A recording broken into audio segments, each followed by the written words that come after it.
Okay, so my intention is to make this a video relevant to 11 and 12 chemistry students, and we're going to show how you can turn purple amethyst into yellow citrine.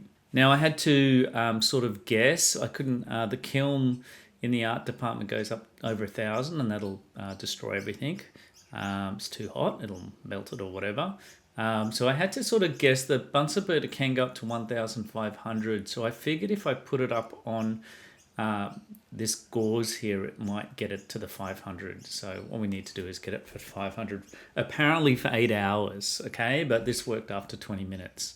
So I'm saying, okay, it may be that it would be a lot better if I left it for 8 hours rather than just 20 minutes. And so... and then I figured it's going to be slightly better if I put it on the edge, maybe. And because after 20 minutes it worked fine, so I left it for an hour on the edge to maybe be even a little hotter. And I don't think it was that much better, okay? And so this is what it looked like before I started. So as what you'll see is, for future reference, use the darkest, most purplish one you've got, the one with the most ion contamination possible. And what I'm trying to do here is I'm trying to get to a more stable Fe3+.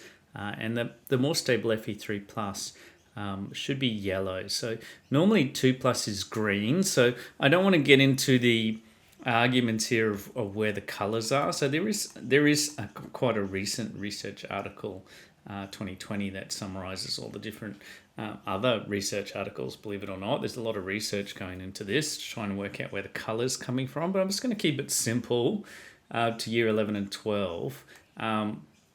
So first of all, why is it more stable? Because the ion here, all the transition metals go to 2+ because they lose the 4s quite easily, the s electrons. And then your ions left in either a 2+ state, or it can lose one more electron and be a 3+ state, and then have a full half shell rather than one that's got an extra pair in there for mutual repulsion. So that sort of explains electronically why the 3+ is better than the 2+.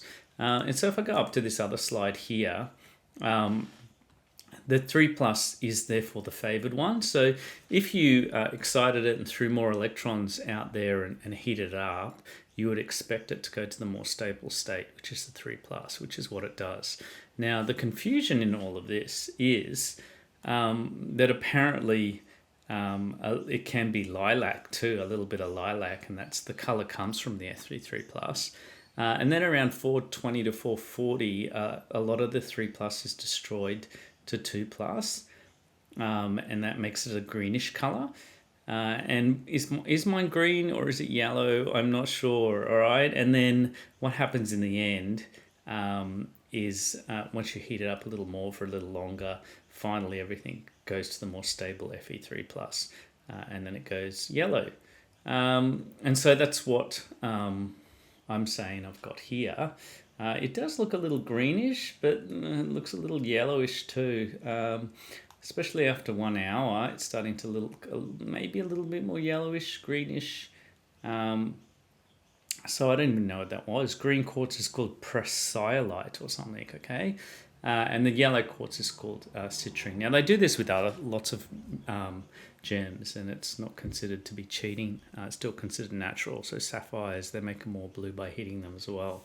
And so just for the more advanced, maybe for the high levels, as you would expect, if the Fe3+ is formed and more stable, and therefore it's going to attract the oxygens to it a lot stronger. And so the d orbitals will be unevenly split a lot more. And so the jumping of electrons between the d will be of a greater distance. If it's of a greater distance, it'll have more energy, and therefore have a smaller nanometer, and therefore it'll be more like the violet being absorbed, and so your eyes perceive that to be yellow because all the violet's gone, as opposed to the green, which is a lot shorter distance because it's only 2+, and maybe in the red area, And so your eyes perceive, when the red's gone, they perceive the color to be green. And so that hopefully makes sense. That's probably just for the IB high levels, I would say. You can actually guess the color changes based on the distances and the charge differences, and how that's going to cause the d orbitals to be unevenly split when there's oxygen surrounding it, binding in at different angles. So some Ds are closer to the nucleus than others because of all this external pressure from ligands, we call them, but this would just be oxygens from the outside.